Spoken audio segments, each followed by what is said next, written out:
Padrões inconscientes e crenças. O que guia sua vida sem você perceber? Bem-vindos ao Therapcast Ser Divino Ser. Eu sou Adriana Ragazzini e obrigada por me ouvir.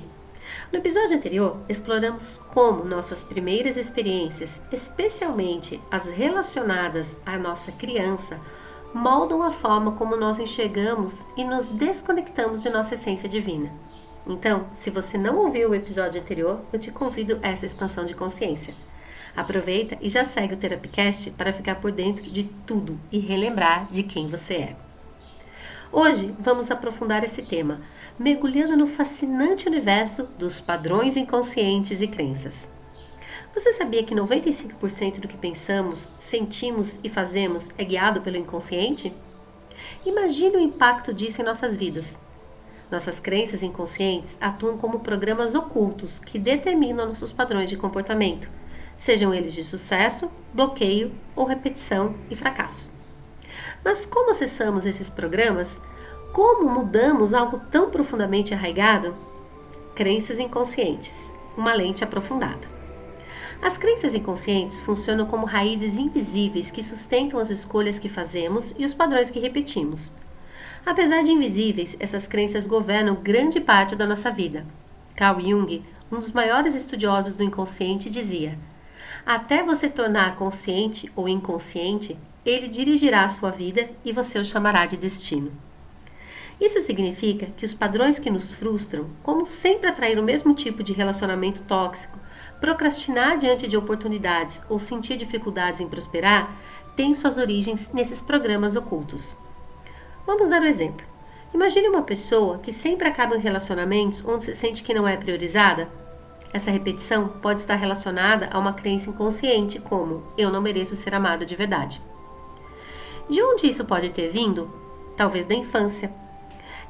Talvez na infância ela precisasse competir pela atenção dos pais com irmãos ou com problemas familiares. Essa crença molda a forma como ela se comporta em seus relacionamentos e até como ela escolhe como parceiro, reforçando assim o ciclo. Outra pessoa, por exemplo, pode acreditar inconscientemente que dinheiro é sujo ou não é seguro ter muito dinheiro. Como isso surge? Pode ser o resultado de ouvir frases como os ricos são gananciosos ou dinheiro não traz felicidade durante a infância. Essa crença limita a forma como a pessoa lida com oportunidades financeiras, muitas vezes sabotando suas chances de crescer. Outro exemplo de procrastinação. Um profissional que constantemente adia tarefas importantes pode estar sendo guiado por uma crença inconsciente. Se eu falhar, vou decepcionar os outros. O que está por trás disso? Sempre na infância. Ou seja, na infância ele pode ter internalizado que só é digno de amor quando atinge padrões elevados, criando um medo paralisante do fracasso. Vamos falar sobre outras perspectivas do inconsciente. Além de Carl Jung e Joseph Murphy, diversos autores ajudaram a aprofundar nossa compreensão sobre o inconsciente. Freud foi o pioneiro em estudar o inconsciente, destacando como ele armazena desejos reprimidos, traumas e memórias que influenciam os nossos comportamentos. Ele descreveu o inconsciente como uma força poderosa que opera fora da nossa percepção, moldando nossos impulsos e escolhas. Por exemplo, você pode sentir uma aversão inexplicável a uma atividade porque ela evoca inconscientemente um episódio de fracasso reprimido. Bruce Lipton, no livro A Biologia da Crença, argumenta que 95% do nosso comportamento é determinado pelo subconsciente, que age como um gravador programado nos primeiros 7 anos de vida. Ele destaca que somos como computadores rodando softwares baseados em crenças aprendidas dos nossos pais, cultura e ambiente. Segundo ele, a boa notícia é que esses programas podem ser reescritos. Técnicas como meditação, visualização criativa, afirmações, são formas de reprogramar essas crenças. Joe Dispenza traz uma visão da neurociência explicando que nossas crenças inconscientes criam padrões mentais e emocionais, que com o tempo moldam nossa biologia. Ele ensina que podemos mudar nosso estado mental ao alterar a forma como pensamos e sentimos repetidamente, até que isso se torne um novo padrão. Mas por que é tão difícil identificar essas crenças? As nossas crenças inconscientes se tornam tão automáticas que parece que é parte de quem nós somos. Além disso, muitas vezes elas são reforçadas por emoções intensas. Por exemplo, Uma criança que ouviu repetidamente que não é boa o suficiente, por professores ou familiares, pode crescer com uma sensação constante de inadequação. Mesmo quando realiza algo significativo, ela pode se sentir vazia, porque essa crença continua ativa no pano de fundo. Mas como podemos começar a identificar essas crenças? Através dos nossos gatilhos emocionais. Observe situações que provocam reações emocionais desproporcionais. Essas reações geralmente são conectadas a crenças inconscientes. Por exemplo, ficar extremamente irritado ao ser ignorado pode estar ligado a uma crença de rejeição formada na infância. Autoobservação em repetições. Reflita sobre padrões que aparecem recorrentes na sua vida, como relacionamentos fracassados, dificuldades financeiras. Pergunte-se, o que isso pode estar tentando me ensinar sobre as crenças que carrego? Diálogos internos. Preste atenção em frases que você repete para si mesmo, como isso nunca vai dar certo ou não sou capaz de fazer isso. Essas frases são pistas diretas de crenças limitantes. Reconhecer esses padrões é o primeiro passo para ressignificá-los e começar a viver alinhado com a sua essência divina. Vamos falar um pouquinho sobre neurociência e reprogramação de crenças. As crenças inconscientes são padrões mentais enraizados formados ao longo da vida, por repetição ou traumas intensos, ok? Isso você já sabe. Felizmente, a neurociência nos mostra que o cérebro é moldável e que é possível reprogramar essas crenças, reconectando os nossos pensamentos, emoções e comportamentos com a nossa essência verdadeira. A neuroplasticidade, conceito amplamente estudado por cientistas como Michael Mertzick, explica que nosso cérebro tem a capacidade de reorganizar suas conexões neurais ao longo da vida.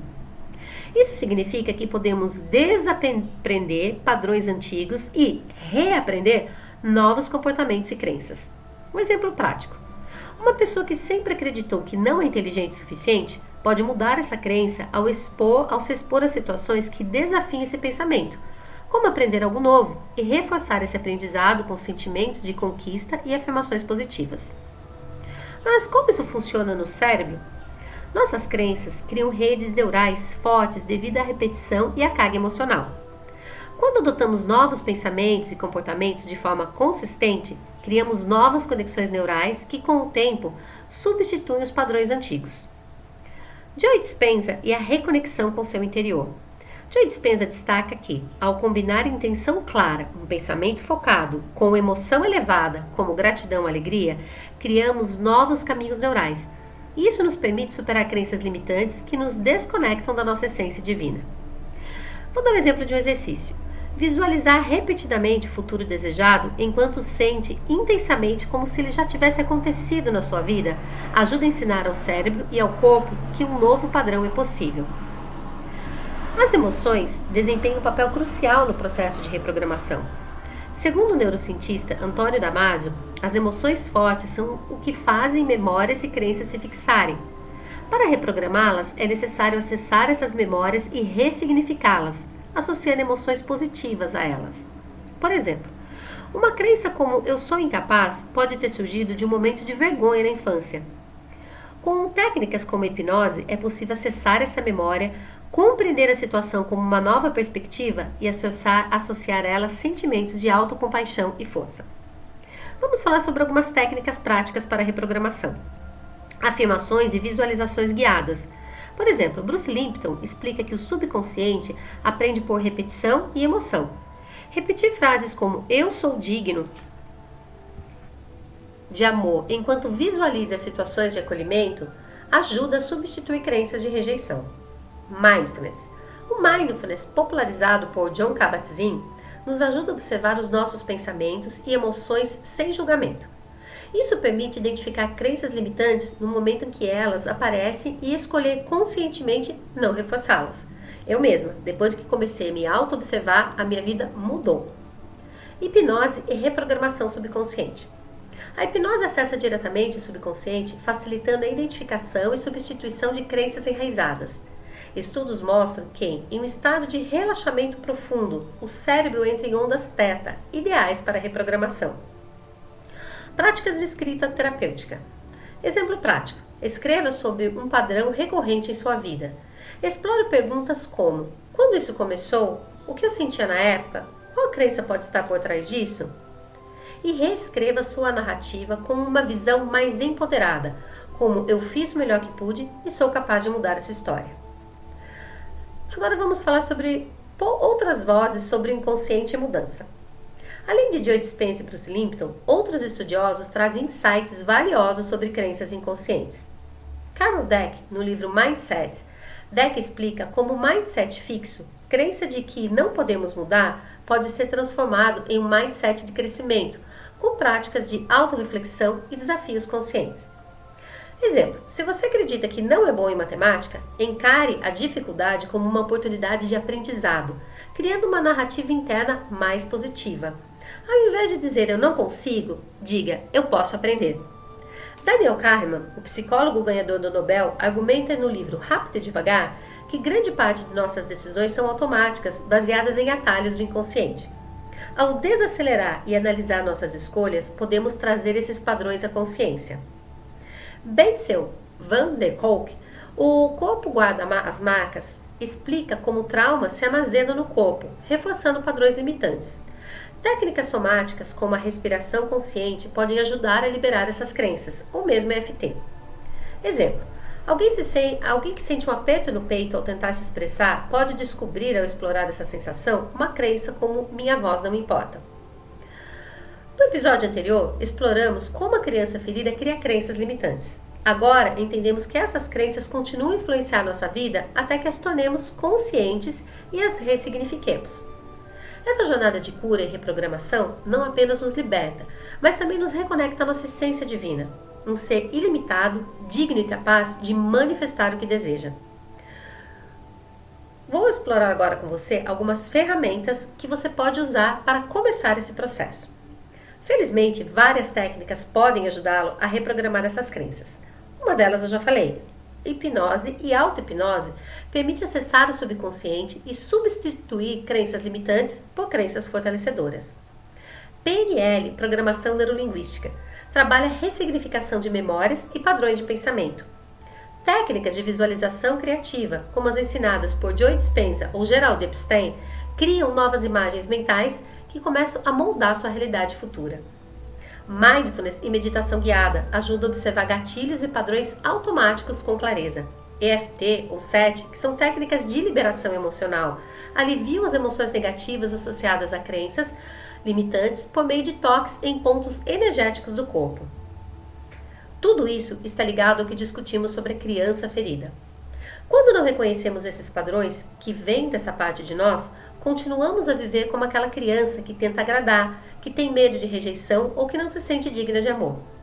Mas ao identificar essas crenças e trabalhar para ressignificá-las, começamos a nos libertar dessas amarras e nos reconectar com nossa essência divina. Vamos fazer um exercício simples para começar a acessar esses padrões inconscientes. Feche os olhos e pense em uma área da sua vida onde sente bloqueio ou repetição. Pergunte a si mesmo: que crença pode estar por trás desse bloqueio? O que eu devo aprender nessa situação? Não julgue a resposta, apenas observe. Esse é o primeiro passo para mudar. Se essa reflexão ressoou com você, convido a entrar na comunidade Ser Divino Ser, onde exploramos exercícios, meditações, desafios, com todas essas técnicas que eu falei para você acima, para ressignificar essas crenças e acessar seu divino potencial. Lá, Serafina o guiará nessa jornada de autotransformação e reconexão com sua essência. E no próximo episódio vamos abordar autoaceitação. Como me amar mais e acolher minhas imperfeições? Até lá! E lembre-se, a chave da sua transformação já está dentro de você. Você já é divino.